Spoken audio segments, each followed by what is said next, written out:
So what's going on guys, Kids here, and welcome back to a brand new video. For today I will show you the top 5 best solo player builds in Albion Online. So for each and every single build I will show you what abilities and armor you wanna get. Then I will explain every single skill and what is the best skill rotation that you wanna use for both PvP and PvE. And then lastly I will show you the best gameplay, so you would be able to get the best results and highest damage possible and much more. So no matter how much silver you have, or how high or low your weapon levels are, you can easily use these builds and follow the step-by-step guide. So if this sounds interesting to you, then let's get right into it. And then, just before we get into the video, I want to quickly tell you about today's video sponsor, Bloodline Heroes of Lithas. So this is a hero collector RPG with realistic fantasy 3D graphics. In this game, not only you can collect champions and build kingdoms, but you can also create legendary hybrids by combining forces of various bloodlines such as orcs, elves, and even demons. This game was released few months ago, and I personally haven't ever tried a hero collector game, but after I played this game, it was very fun, and besides the strategy, there are many more features like the in-depth character and champion selection. Then when you level up, not only you can improve your character, but as well combine unique skills and much more. So Bloodline Heroes of Lithas is a free-to-play mobile game, available for both iOS and Android, and you can download it now by using my link in description, or just scan my QR code, which you can see right now on the screen. And then lastly, by using my link, you will get bunch of cool rewards like free summoning crystal, 100,000 gold, and even 100 diamonds, and much more. So click the link in the description, and thanks to Bloodline Heroes of Lithas for sponsoring this video. So then moving over to the first solo player build, which is the spear. And this is by far one of the best and cheapest builds that any solo player can use. And with our setup, we will be able to dominate every single solo content. So then moving over to the build, and for the weapon we of course want to go with the spear. And then for your Q, pick the first option. Then for your W, get the first option as well. And then lastly for your passive, choose the fourth option. And then on top of all of this, for your offhand you want to go with the torch. Then for your helmet, get the hunter's hood and choose the third ability and second passive. Then for your armor, get the mercenary's jacket and pick the third ability and second passive. And then lastly for the boots, go with the soldier boots and choose the second ability and second passive. Then for your cape, get the undead cape, and then for the consumables, go with the healing potions and roasted clear haze snapper. And then lastly, like per usual, I always recommend in your inventory to get few cabbage soups. So then let's go over to the gameplay, and as I don't want to make this video very long, so I will just try to summarize everything in just a minute or two. So spear is a close to medium ranged weapon, which means that unlike other melee weapons, you don't have to be very close to the enemy to hit your target. So then your Q and W spells are both basic damage dealers, that if you land your shot, then you will build up stacks that will increase your damage even more. Then your E ability will as well do damage, but it's more like a dash, so you want to dash into the enemy with 4 stacks to deal the highest damage possible. Then if we activate the R skill for the next few seconds, we will get our HP back for every single hit that we land on the enemy. And then lastly we have our defensive spells. So when we activate the D skill, it will increase our resistance and reflect 100% of the enemy's damage. And then lastly our F skill is just a simple sprint ability that will give us faster movement speed and heal us at the same time. So then with that said, let's go over to the playstyle, and it works the same in PvP as well in PvE. So then at the start of the fight, we wanna keep on poking the enemy with our basic attack and Q skill. Then when the enemy gets closer or multiple enemies group up, then use the W. Then when you have got to 4 stacks, which you can get just by attacking enemies, then use the E ability. And then lastly for defensive reasons, use the R skill, which after activating you wanna keep on spamming your basic attack to get bunch of HP back. And then as well you can use the D skill to reflect the enemy's damage. And then for your sprint, it's personal preference. You can use it to catch up to enemies or run away from them. And then lastly, because of our cape, when we get below 50% HP, we will become invisible. So if you're looking for a cheap and powerful solo player build, then try this one out and have fun. So then moving over to the second solo build, which is the one and only bow of Badon. This setup is one of the most fun and powerful bow player builds. So you will for sure enjoy the playstyle of this build, if you like ranged weapons, and if you prefer running and gunning, so basically shooting enemies while at the same time escaping them. So then moving over to the build, and for the weapon we wanna go with the bow of badon, and then for your Q pick the first option, then for your W get the second option, and then lastly for your passive choose the fourth option, then for your helmet get the mage cowl and choose the third ability and first passive, then for your armor get the assassin's jacket and pick the third ability and second passive. And then lastly for the boots, go with the soldier boots and choose the second ability and second passive. Then for your cape, get the Tether cape, and then for consumables, go with the healing potions and omelet. And then lastly, like per usual, always in your inventory have few cabbage soups and a spare poison potion as well. So then let's go over to the gameplay, where I will try to summarize everything super quickly. So this bow is a ranged weapon, which means that your main playstyle will revolve around running while shooting enemies from distance. So then your Q and normal attacks are just basic damage dealers. Then your W is a mobility spell, that when you use it, it will do damage and launch you on opposite direction, on where you were aiming. Then our E skill is another basic damage spell, that will shoot a magic arrow, as there are no stacks, so you want to use the spell right away as soon as it comes off cooldown. Then for your R skill, when you activate it, you will become invisible. Then your D skill will apply poison to your bow, so after activating, your first basic attack will do bunch of damage. And then lastly, we have our F skill, which is a basic mobility spell that will give us increased movement speed and healing at the same time. So then with that said, let's go over to the rotation, and it works the same way in PvP and PvE. So at the start of the fight we want to use the normal attack Q, D and E as much as we can. There's no one best specific way or order that you should use your spells. So as long as you know that you can hit your target, then use all you got, but then save your W and F skills for mobility, so to run away or towards the enemy. And then as far as your invisibility spell goes, that is your personal preference, so you can use it to ambush enemies or just to protect yourself. So in a quick summary, if you're looking for another good solo player build that is cheap and amazing at long range fighting, then this is the one for you.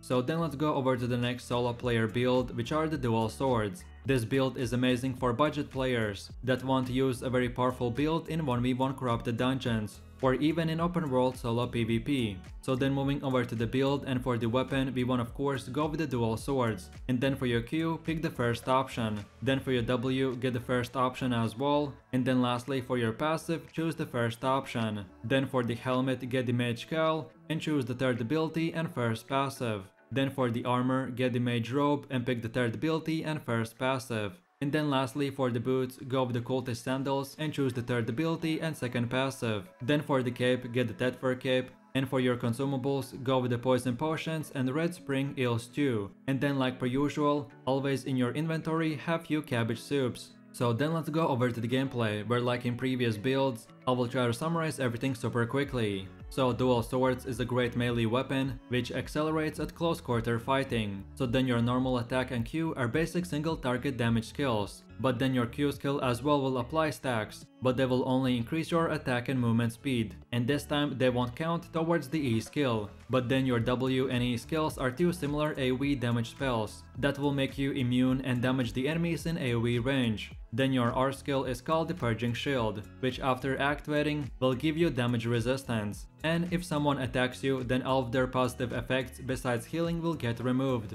Then your D skill is another damage dealer that will just apply poison to your weapon and do damage to the enemy. And then lastly we have our F skill, and this skill will just give us movement speed, but as well behind yourself you will leave a corrupted ground, which if the enemy walks over, then his damage resistance and healing received will be reduced. So then let's go over to the rotation, and in PvE you can use the skills in whatever order you like. And as we don't have to build up stacks for the E skill, so there's no one particular order. But then for PvP it's a bit different. So at the start of the fight we wanna leap towards the enemy with our E skill, then we use W and Q, and then keep on using auto attacks and D skill whenever available. Then when you see the enemy getting bunch of buffs, or you expect to take damage, then now use the R skill. And then lastly, depending on the fight, use your F skill to run away from the enemy, or just run into him and debuff him at the same time. So in a quick summary, if you're looking for one of the best and most affordable solo PvP builds, then this is the one for you, so enjoy! So then let's go over to one of the last solo player builds, which is the one-hand axe, aka the battle axe. and this build is great for self-healing solo playstyle that can easily farm dungeons or enemy players and by dealing damage regain all of his HP back. So then moving over to the build, and for the weapon we want to go with the battleaxe. And then for your Q, pick the first option. Then for your W, get the first option as well. And then lastly for your passive, choose the second option. And then on top of all of this, for your offhand, go with the Moisak.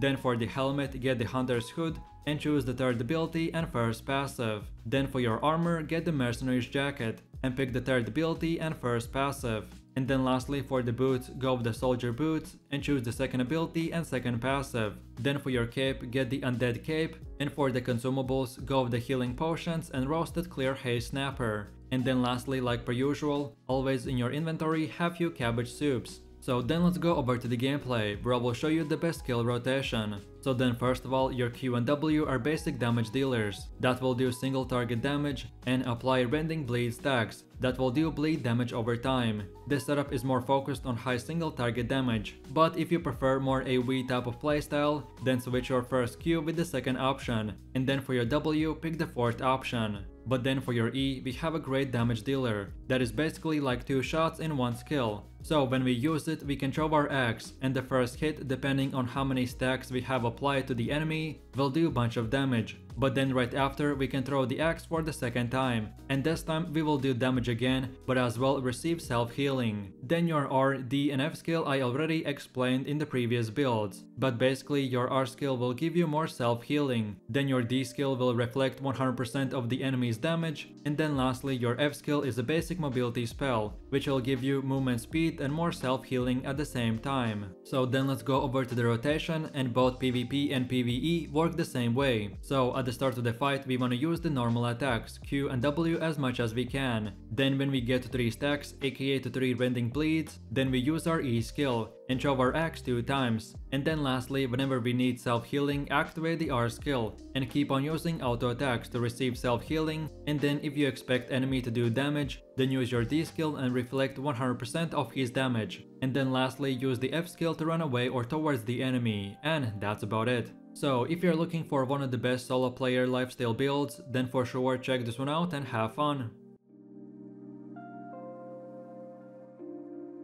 So then moving over to the last and final build, which is the carving sword. So then let's go over to the build, and for the weapon we wanna go with the carving sword. And then for your Q, pick the first option. Then for your W, get the third option. And then lastly for your passive, choose the first option. Then for your helmet, get the mage cowl and choose the third ability and first passive. Then for your armor, get the Hellion jacket and pick the third ability and first passive. And then lastly for the boots, go with the Scholar Sandals and choose the second ability and second passive. Then for your cape, get the Tether cape. And then for the consumables, get the resistance potions and red spring ale stew. And then like per usual, always in your inventory have few cabbage soups. So then let's go over to the gameplay, and your normal attack and Q are basic damage abilities that will do damage and apply stacks. Then your W is an AoE skill that will slam the ground in 13-meter range, and if the enemy gets hit, then he will get rooted for 2 seconds and take bunch of damage. Then your E is a dash skill that will of course dash and deal damage, and on top of that you can even decrease the enemy's resistance depending on how many stacks you have applied. Then your R skill will create an aura that in 7-meter range will deal damage and steal 100% of what the enemy has lost,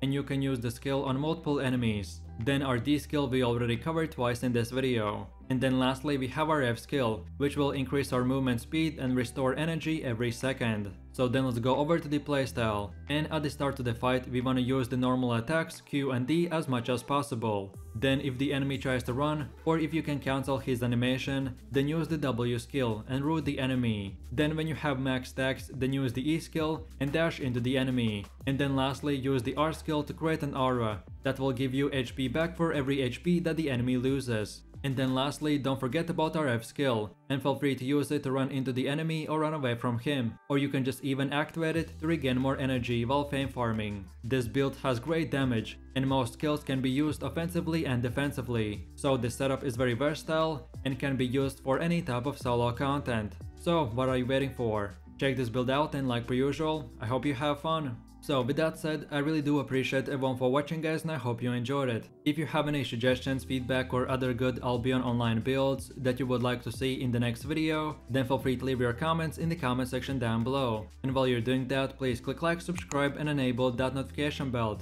so this way you could support the channel and you won't miss any more amazing content from me. With all this said, you have an amazing day and I will see you in my next video, so take it easy, peace.